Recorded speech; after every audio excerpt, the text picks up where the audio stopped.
Hey everyone, Josh Palmer here, and today I'm reviewing the 2001 experimental rock Japanese avant-garde film Electric Dragon 80,000 Volts. So before we get this going, as I mentioned in my previous review, I just got a kitten. He's going to be noisy. I can't help it.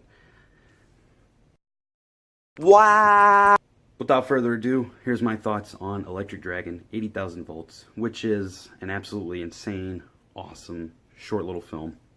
It stars Tadanobu Asano, and it is black and white, sort of reminiscent of Tetsuo the Iron Man and the films of that era, like 964 Pinocchio. It's about a boy who climbs an electric tower, and he grabs onto it and gets shocked and falls and pretty much plummets to his death. Everyone thought he would die, but he lives, and then it cuts to him grown up, and he is a man that goes by the name of Dragon Eye Morrison, which is an insane name, and it's pretty awesome. And he has an electric guitar, and he rocks out throughout the whole movie. And he can absorb and take and be powered by electricity in his lair, his little house sort of area. We see that he has this giant conductor, and he lays on this bed that he's strapped into, and he gives himself shock therapy, and it sort of charges him and gives him this energy.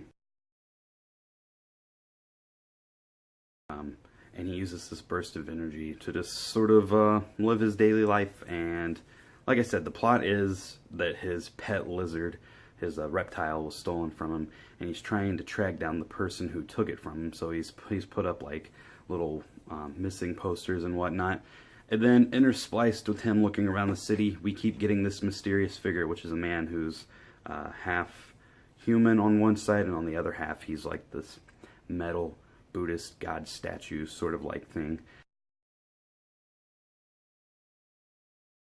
And so he kind of has this split personality, literally and physically. And he also conducts electricity.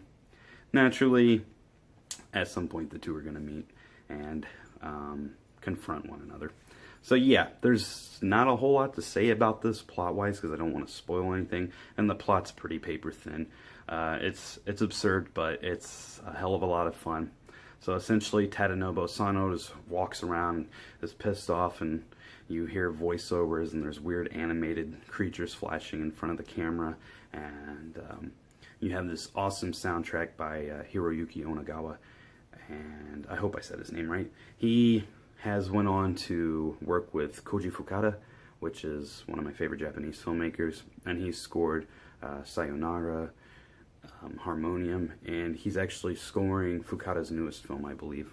This is the first film I think he scored, and the soundtrack is essential to the film. There's this just electric, in-your-face guitar riff the whole time. It's noisy, noise rock. Essentially, it's like a long music video, but it goes hand in hand with the film, and it's friggin' awesome. Tadanobu Asano laying into this whammy bar and electricity flying everywhere. The soundtrack and the visuals are meshed perfectly well. They're one thing. It lives and breathes and really accentuates the vivid imagery going on. Tadanobu Asano's great. I mean, this performance is what got me into him.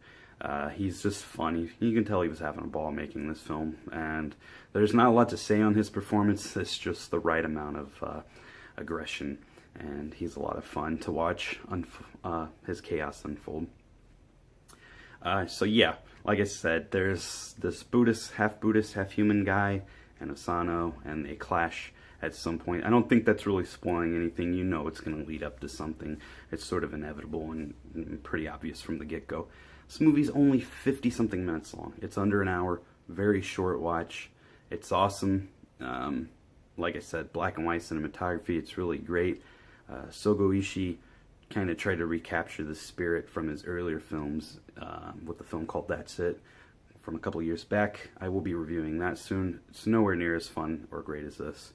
It's sort of missing something, but anyway, more on that later. You know the kind of film you're getting into when you start watching this, and the people that want to see it will know who they are. So thank you for watching. This is a rather short review. Hope you enjoyed it. Feel free to comment, recommend me other movies from this genre, and I will see you all next time. Take care. Bye.